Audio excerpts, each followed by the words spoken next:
Yo les amis, c'est Kazin, j'espère que vous allez bien. Alors je précise, hein, c'est pour le décor. Voilà, j'avais ces boosters là sous la main. Voilà, donc n'essayez pas de poser trop de questions, c'est juste pour ça. Voilà, j'avais ces boosters qui étaient sortis, non rangés. Sinon, bah, ils sont dans une étagère bien rangée, entre guillemets, hein, parce que chez moi, bien rangé, c'est toujours compliqué. Bref, on n'est pas là pour ça, on n'est pas là pour parler. On va voir en revue. Petite review, c'est intéressant de voir toutes les illustrations des boosters, du bloc écarlate et violet. Bon, franchement, si ça t'intéresse, on pourra faire la même chose pour épée et bouclier, mais étant donné qu'épée et bouclier, ça devient compliqué de trouver des boosters individuels, parce qu'évidemment, ça s'apparente aussi à la collection individuelle scellée. Un petit peu pour rebondir avec ma vidéo précédente, c'est compliqué, enfin c'est pas compliqué, mais c'est que tu peux pas aller en boutique te dire ah tiens je vais aller choisir tel ou tel booster parce que bah il y en a plus.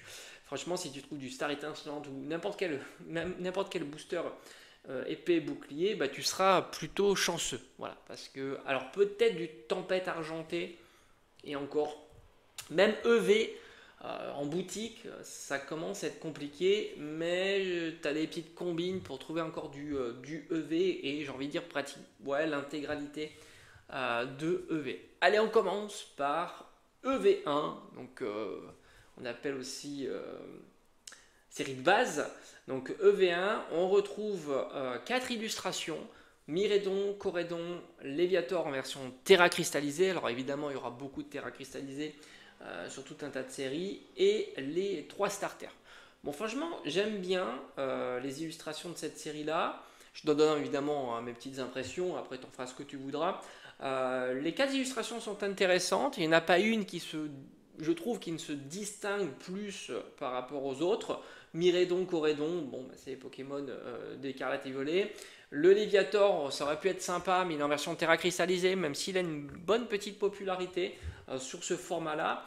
Et les starters, bah, moi je trouve ça sympa, évidemment. Donc voilà, j'ai envie de dire 4 illustrations plutôt cool, et j'ai pas de préférence sur la collection, même si je préfère Myrédon. Et j'aime bien le Léviator et les starters. Voilà, donc tu vois, il n'y a pas vraiment de préférence. Je mettrais plus de côté Corédon, d'autant que j'ai l'impression qu'en termes de popularité de Pokémon, il est légèrement moins populaire que Myrédon.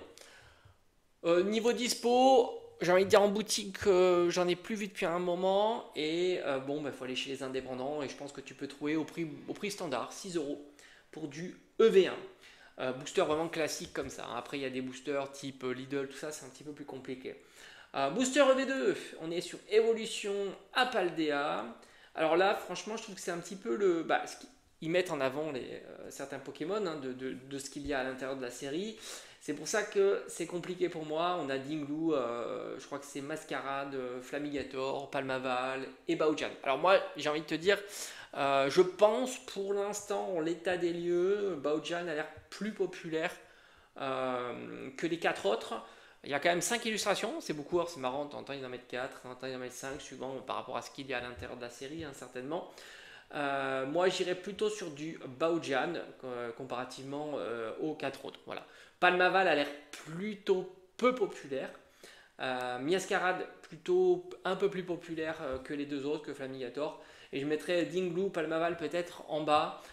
Au milieu, Flamigator, puis Miascarade, et enfin Baojan qui irait au sommet. Mais bon, à prendre avec des pincettes. Niveau dispo, alors là, si tu as de la chance d'avoir un Stockomanie près de chez toi, bah voilà, tu as les boosters à 4,99 je crois, hein, 5 euros quoi. Donc ça, c'est plutôt cool.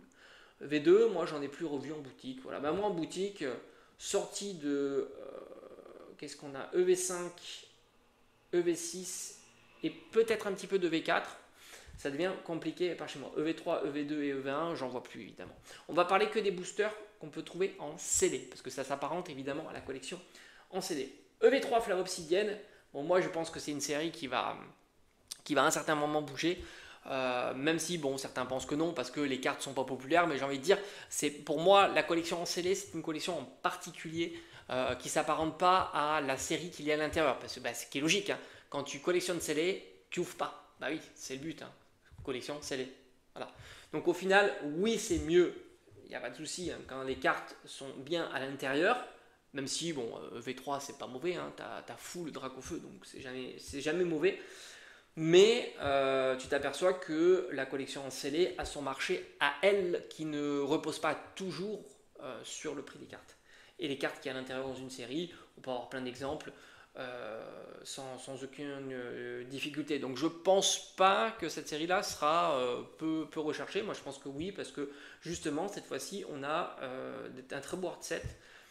4 boosters différents, on a du Dracofeu, Terra, on a du Tyrannosif Terra cristallisé, du Dracolos Terra cristallisé et enfin du Vrombotor. Bon évidemment la Vrombotor pour moi c'est l'illustration la moins intéressante, mais sinon et en plus intéressante on a le Dracofeu, puis au milieu je mettrai Dracolos, puis en avant-dernier je mettrai le Tyrannosif. Je pense que Dracolos est plus populaire que Tyrannosif. Voilà donc je mettrai cet ordre là pour EV3, moi j'y crois vraiment sur la série EV3, on verra, hein, on fera un bilan dans 2 ans, hein, pourquoi pas, ben, quand évidemment on n'en trouvera plus, tout simplement, mais voilà, l'idée de ce qu'il y a à l'intérieur de la série, c'est un plus, mais c'est pas toujours un moins, voilà, c'est ça qui est intéressant, donc EV3, très sympa, très très sympa, on verra les boosters scellés, d'autant qu'on peut les trouver aussi chez Stockomanie à 5 euros, donc ça c'est plutôt une bonne affaire.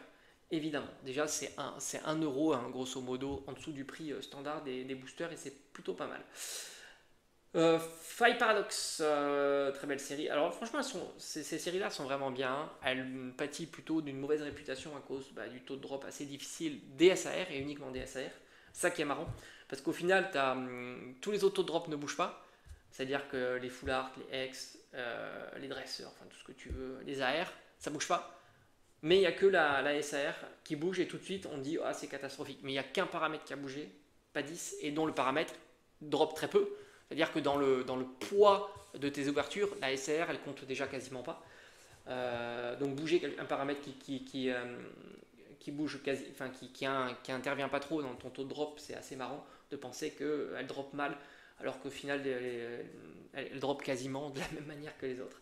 Parce que même si tu passes de 1% pour une SAR, enfin de 3% à 1% pour les SAR, ça reste tout petit hein, en termes de pourcentage.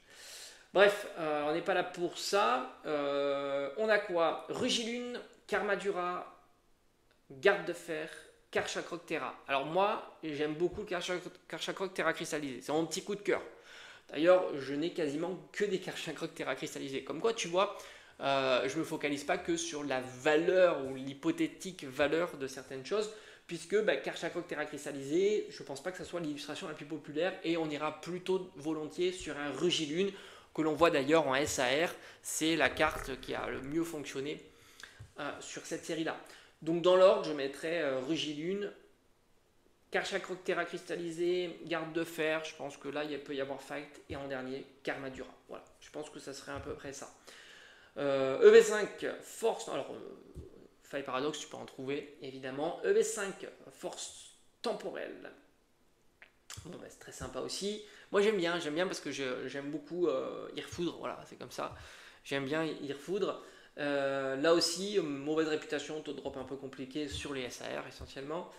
Et bon, on me trouvable en boutique évidemment. Irfoudre, Serpento, Chef de Fer, Ver de Fer. Bon, pour moi les 4 sont réussis. J'aime beaucoup les 4. J'aime beaucoup les 4. Mais je mettrais en haut du panier, je dirais qu'à peu près équivalent, Irfoudre et Serpento. Je les mettrais vraiment au même niveau. Et en dessous, Chef de Fer et Ver de Fer que je mettrais au même niveau aussi. Donc c'est pour ça que je dis que franchement, les 4 boosters sont vraiment de très beaux boosters. Moi j'aime beaucoup, j'aime beaucoup cette série-là. J'aime beaucoup, mais j'aime beaucoup, encore une fois, c'est la collection en scellé. C'est assez marrant de voir que voilà, je fais une distinction entre. En fait, quasiment, j'ai envie de te dire, je me moque de ce qu'il y a comme carte à l'intérieur. Pour moi, c'est du plus. La collection scellée, c'est la collection scellée, c'est l'esthétique aussi de la beauté de l'item. Alors évidemment, quand l'item derrière, tu as de belles cartes, c'est un plus. Mais voilà, je trouve que c'est plutôt sympa.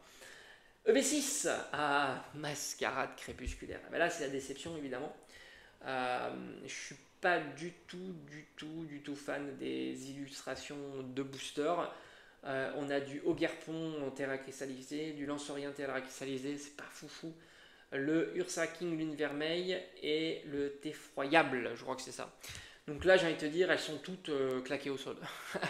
Je mettrais préférence quand même pour le Ursa King Lune Vermeille. D'ailleurs, je t'en ai parlé en rigolant un petit peu de cette série-là, parce que de temps en temps j'ai acheté un petit booster supplémentaire dans ma collection avec Ursa King, qui je trouve est le plus sympa. Après, niveau popularité, j'ai envie de te dire, j'en sais rien. Ogerpon, Tefroya, tout ça, ça m'intéresse. Enfin, voilà, encore une fois, même s'il y avait des cartes à l'intérieur super sympas, ça reste quand même. Tu vois, je me dis, choisir un booster, je serais presque en random, parce qu'au final, voilà, il n'y a pas de.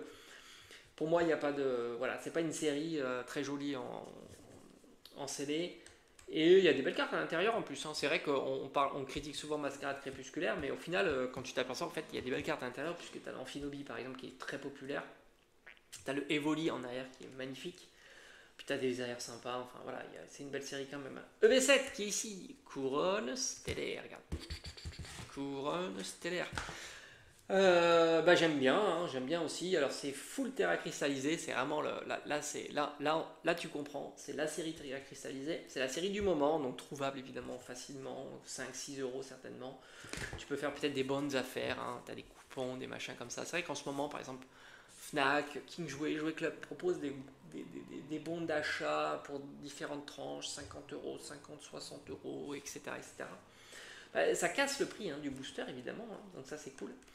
Et Loclas, Pyrobut, Migavolt, Terrapagos. Alors, point de vue popularité, je pense que Terrapagos, Loclas, Terrapagos, à peu près, à mon avis, on est sur du haut du panier. Et Pyrobut, puis Migavolt. Je pense que Migavolt est le plus faible. Voilà, mais je suis pas certain. Moi, je préfère le Loclas, bien que le Terrapagos, c'est pas si mal. Mais bon, voilà, je pense que j'ai pas de. Presque tout se va. Je suis pas fan de Pyrobut, j'ai jamais été fan de Pyrobut, mais j'ai l'impression que Pyrobut sur les starters entre Gorithmic, Pyrobut et les Argus, ça me semble être le plus populaire des trois. Voilà, mais au final, bon, moi je vais plutôt sur un low class, c'est très sympa. D'ailleurs, je vais répondre à une question. Pourquoi j'ai plusieurs illustrations? C'est pour un bénéfice? Non, il n'y a pas de. Enfin, bénéfice, ça veut rien dire.